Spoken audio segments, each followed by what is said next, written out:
प्यारे विद्यार्थियों, Pankaj sir classes में आप सभी का एक बार फिर से स्वागत है। हम लोग केमिस्ट्री के तीसरा चैप्टर धातु और अधातु पढ़ रहे हैं। आज हम लोग इस क्लास में ऑब्जेक्टिव क्वेश्चन वस्तुनिष्ठ प्रश्न का अध्ययन करेंगे, क्योंकि वस्तुनिष्ठ प्रश्न हम लोगों के लिए काफी महत्वपूर्ण है। आज का जो परीक्षा का दौर है वो ऑब्जेक्टिव बेस्ड एग्जाम होता है, वस्तुनिष्ठ प्रश्न पर आधारित होता है। 50% प्रश्न जो है वो वस्तुनिष्ठ पूछे जाते हैं। आइए आज देखते हैं हम लोग। पहला जो आज का प्रश्न है, देखिए सबसे पहली बात हम लोग यहां पर समझेंगे, सिर्फ आंसर नहीं सीखेंगे। आंसर है तो क्यों है और नहीं है तो फिर क्यों नहीं है, इस पर थोड़ा सा ध्यान रखना है। तो आज का जो पहला प्रश्न है कि उच्च विद्युत धनात्मकता के कारण धातुओं के परमाणु आसानी से बना सकते हैं।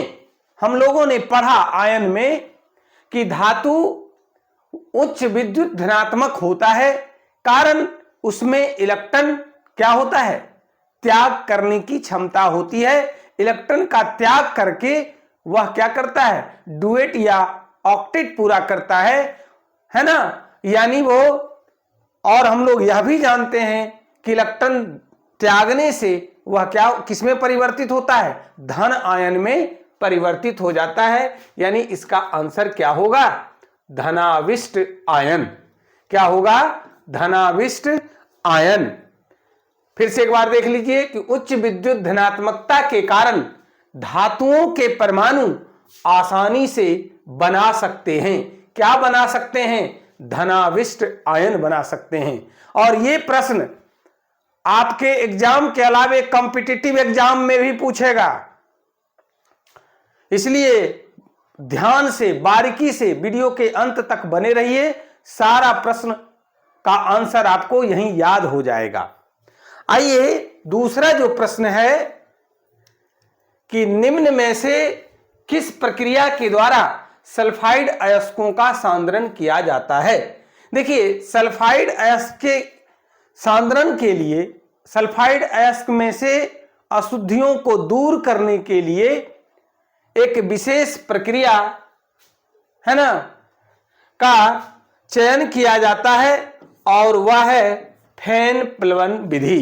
कौन सा विधि है, फेन प्लवन विधि। फेन प्लवन विधि में क्या होता है, फेन के द्वारा, झाग के द्वारा सल्फाइड अयस्कों को उसमें घुला दिया जाता है, और उसमें जो अशुद्धि होती है वो फेन में, झाग में घुल जाता है, जिसे आसानी से हम लोग क्या करते हैं, अलग कर देते हैं, और सल्फाइड अयस्क नीचे बैठ जाता है। इसलिए आपका आंसर होगा फेन प्लवन विधि। अगला प्रश्न है कि निम्नलिखित इलेक्ट्रॉनिक विन्यास वाले तत्वों में कौन अधातु है। बहुत ही इंपॉर्टेंट प्रश्न है, बराबर पूछा जाने वाला प्रश्न है। विद्यार्थियों को यह भारी लगता है ना। तो क्या है प्रश्न, पहले समझिए। इलेक्ट्रॉनिक विन्यास देखिए है कितना, 281, 288, 2818, 285 और 283। अब आप जो भी इलेक्ट्रॉनिक विन्यास दिया हुआ है, इससे आप कैसे पता करेंगे कि कौन सा इलेक्ट्रॉनिक विन्यास अधातु तत्वों का है ना, किसका है, अधातु तत्वों का।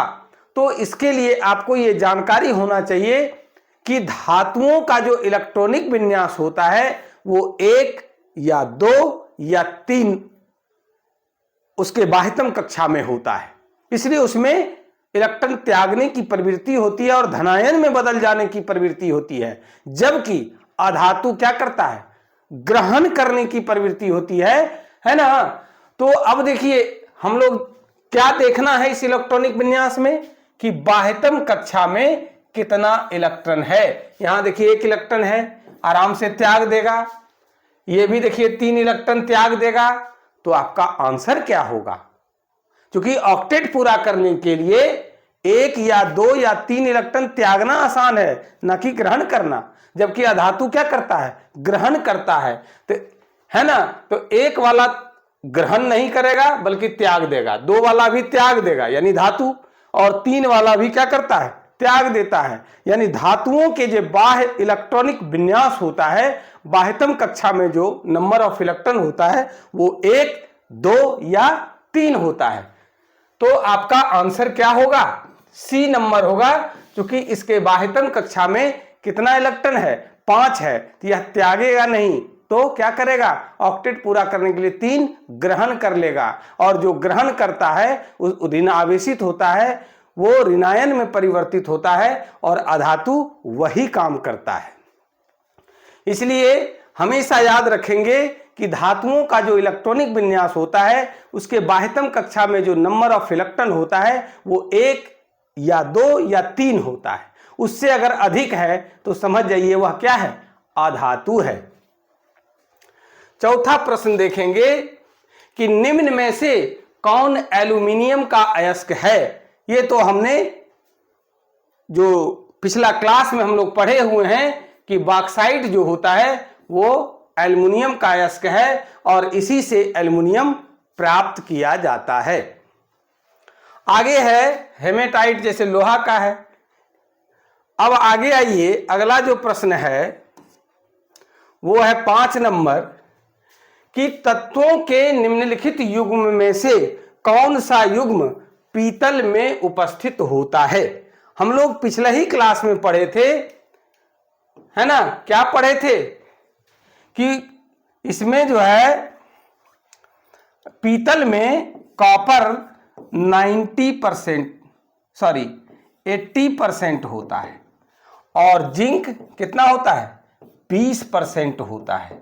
यानी उसमें क्या मिला होता है? कॉपर और जिंक मिला होता है। किसमें? पीतल में। पीतल में क्या मिला होता है? पीतल एक मिश्र धातु है, एलॉय है। किसका? कॉपर और जिंक का, जिसमें कॉपर 80% होता है और जिंक 20% होता है। अगला प्रश्न है कि निम्न में किस प्रक्रिया द्वारा धातु अधिक मजबूत हो जाती है? यह भी हम लोगों ने पिछले क्लास में पढ़ा। अब देखिए यहां है शोधन, ये आंसर नहीं होगा। निस्तापन क्या है? ये भी हम लोग देख चुके हैं, इसलिए ये नहीं होगा। निष्कर्षण में इस्तेमाल होने वाला है निस्तापन और शोधन। बचा आपका विद्युत लेपन, इलेक्ट्रोप्लेटिंग। तो इलेक्ट्रोप्लेटिंग के द्वारा क्या किया जाता है? धातु की परत चढ़ाई जाती है, यानी इस धातु के संक्षारण से सुरक्षा की जाती है, न कि मजबूती प्रदान होता है। आंसर आपका होगा सी नंबर, है ना। क्या होगा आंसर? सी नंबर होगा कि मिश्र धातु में अगर परिवर्तित हो जाता है कोई भी धातु, तो वो अधिक क्या होता है? मजबूत हो जाता है, अधिक टिकाऊ हो जाता है। हम लोग ये पढ़े थे पिछले क्लास में धातुओं के संक्षारण के उपाय में। इसलिए आपका यहां पर आंसर होगा मिश्र धातु में परिवर्तन। विद्युत लेपन नहीं कहेंगे, क्योंकि विद्युत लेपन के द्वारा धातु की परत चढ़ाई जाती है, वो धातुओं के संक्षारण को रोकता है, न कि उसमें मजबूती लाता है। मजबूती लाने के लिए उसे मिश्र धातु में परिवर्तित कर दिया जाता है। अगला जो प्रश्न है 7 नंबर कि निम्न में से कौन विद्युत का सर्वोत्तम चालक है ना। ये आपको याद रखना है, बहुत ही इंपॉर्टेंट टाइप का प्रश्न है कि निम्न में से कौन विद्युत का सर्वोत्तम चालक है? आंसर होगा सिल्वर, चांदी, Ag। इसका संकेत क्या होता है? Ag। चांदी जो है वो सर्वोत्तम क्या है? चालक है। अगला प्रश्न है कि निम्न में से कौन सबसे अधिक क्रियाशील तत्व है ना। तो सबसे अधिक क्रियाशील इसमें से आप एक्टिविटी सीरीज बताए हैं, आप उसको देखे हैं। सबसे ऊपर में क्या है? सोडियम। क्या है? सोडियम है। इसलिए आंसर आपका क्या होगा? सबसे अधिक क्रियाशील में सोडियम। आगे है, क्योंकि एल्युमिनियम, जिंक, Fe और सोडियम, आप एक्टिविटी सीरीज को देखें, सबसे ऊपर क्या रहता है उसमें? इन चारों में से सोडियम। अगला है कि हेमेटाइट निम्न धातुओं में से किसका अयस्क है? तो हेमेटाइट का अयस्क किसका है? लोहा का है। किसका है? लोहा का है ना? क्या है? लोहा का अयस्क क्या है? हेमेटाइट है। हेमेटाइट किन धातु का अयस्क है? तो लोहा का है। लोहा किसका? लोहा का अयस्क का क्या नाम है? हेमेटाइट। याद रखिएगा। आगे है कि अयस्क में उपस्थित अपद्रव्य, अयस्क में उपस्थित अशुद्धि क्या कहलाता है? गैंग कहलाता है। अयस्क में उपस्थित जैसे बालू, मिट्टी के टुकड़े, है ना, ये सब जो उपस्थित होते हैं, है ना, कंकड़, ये सब क्या है? गैंग है, अशुद्धि है, अपद्रव्य है, जो अयस्क हम लोग पृथ्वी की परत से निकालते हैं। अगला प्रश्न है कि निम्न में से कौन धातु सामरिक महत्व की मानी जाती है, स्ट्रेटेजिक इंपॉर्टेंस की मानी जाती है ना, जिससे देश क्या होता है? मजबूत कहलाता है, ताकतवर कहलाता है, शक्तिशाली कहलाता है ना? तो उसके वो आपका जो है वो टाइटेनियम है। याद रखेंगे, क्या है? टाइटेनियम है ना? सामरिक महत्व का जो धातु है वो टाइटेनियम है। अगला प्रश्न है कि निम्न में से कौन सबसे अधिक कठोर पदार्थ है? बड़ा ही इंपॉर्टेंट है। इस संसार में सबसे अगर कठोर पदार्थ कौन सा है? तो वो है हीरा। क्या है? हीरा है। सबसे कठोर पदार्थ क्या है? हीरा, डायमंड। अगला है कि निम्न में से कौन सी अधातु द्रव अवस्था में पाई जाती है? ये हम लोगों ने टॉपिक जब अधातु पढ़ रहे थे तो उसमें भी चर्चा किए थे, और आपको आंसर देना है ब्रोमीन, है ना, जिसका संकेत क्या होता है? Br। निम्न में से कौन सी अधातु द्रव अवस्था में पाई जाती है? अधातु हो और द्रव अवस्था में, तो ब्रोमीन। अगला है कि निम्न में से किसकी उपस्थिति में लोहे में जंग लगता है?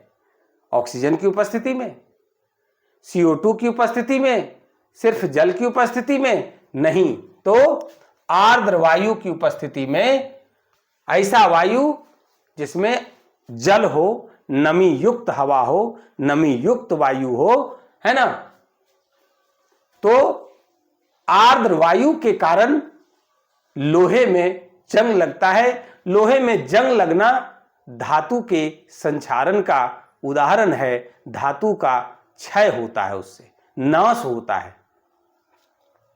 अगला है कि किसी परमाणु के धनायन में परिवर्तित हो जाने पर, बड़ा ही इंपॉर्टेंट प्रश्न है ना, कि किसी परमाणु के धनायन में परिवर्तित हो जाने पर तत्व की परमाणु संख्या क्या होती है? तत्व की परमाणु संख्या बढ़ जाती है, कम हो जाती है, अपरिवर्तित रहती है, शून्य हो जाती है? हमको जवाब देना है अपरिवर्तित रह जाती है। क्यों? क्या कारण है कि कोई भी तत्व धनायन में परिवर्तित होता है? यानी धनायन में परिवर्तित होने का मतलब क्या हुआ? धनायन में परिवर्तित होने का मतलब क्या हुआ? कि इलेक्ट्रॉन का त्याग किया। तो इलेक्ट्रॉन के त्यागने से परमाणु संख्या में कोई चेंजिंग नहीं होता है, क्योंकि नंबर ऑफ प्रोटॉन धनायन में भी और उसके मूल परमाणु में भी, अगर मान लीजिए कि ये सोडियम है, एक इलेक्ट्रॉन का ये त्याग करके धनायन में बदल गया, तो सोडियम में नंबर ऑफ प्रोटॉन कितना होता है? 11, और इसमें भी नंबर ऑफ प्रोटॉन कितना होता है? 11। यानी दोनों में ही प्रोटॉन का संख्या कितना है? सोडियम परमाणु में और सोडियम आयन में बराबर है, इसलिए परमाणु संख्या में कोई परिवर्तन नहीं होता है। फिर से एक बार समझिए कि किसी परमाणु के धनायन में परिवर्तित हो जाने पर तत्व की परमाणु संख्या क्या होती है? बहुत ही इंपॉर्टेंट सवाल है, आपको इसका जवाब देना है, अपरिवर्तित रहती है। अब कहिए क्यों अपरिवर्तित रहती है? इसलिए कि उसके मूल परमाणु में और धनायन में दोनों में नंबर ऑफ प्रोटॉन क्या होता है? बराबर होता है। क्या होता है? बराबर होता है ना। आज हम लोग क्या सीखे? इस चैप्टर का वस्तुनिष्ठ प्रश्न। आप इसको तैयार करिए, नोटबुक में नोट करिएगा, है ना। आज के क्लास में बस इतना ही। धन्यवाद।